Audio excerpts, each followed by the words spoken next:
আপনি যদি কাজটা করতে দেন, আগে আপনি বলেন যে আপনার আর্টিস্ট বাংলাদেশের ডান্স ডিরেক্টরদের নাচ ধরতে পারবে কিনা। আগে আপনি বলেন যে আপনি 20 লক্ষ টাকা দিয়ে গান করবেন কিনা। একটা সিনেমায় 5টা গান দেওয়ার দরকারটা কি, 2টা গান দেন। একটা সিনেমার একটা আপনি আপনারা যেসব সিনেমা বানান 2 কোটি টাকা বাজেট, 1.5 কোটি টাকা বাজেট, 2.5 কোটি টাকা বাজেট, আপনি 3টা গান করেন 60 লাখ টাকা দিয়ে, কেন করেন না? 5টা গান দিবেন কেন? একটা গান দেন, একটা গান দেন 30 লাখ টাকাতে, পুরো ছবিতে একটাই গান থাকুক না কেন, একটা গান অ্যারেঞ্জমেন্ট দেন। আপনি অ্যারেঞ্জমেন্ট দেন না কেন? আমরা ইউটিলাইজ করতে না পারলে আপনি আমাকে বলবেন।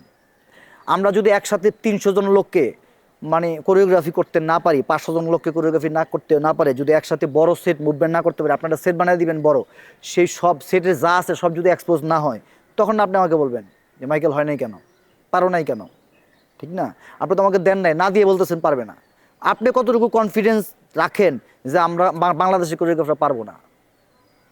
মানে আপনার এত মেধা হইলো কীভাবে? আপনি জানলেন কীভাবে? আপনি আমার ভিতরে কেমনে ঢুকলেন?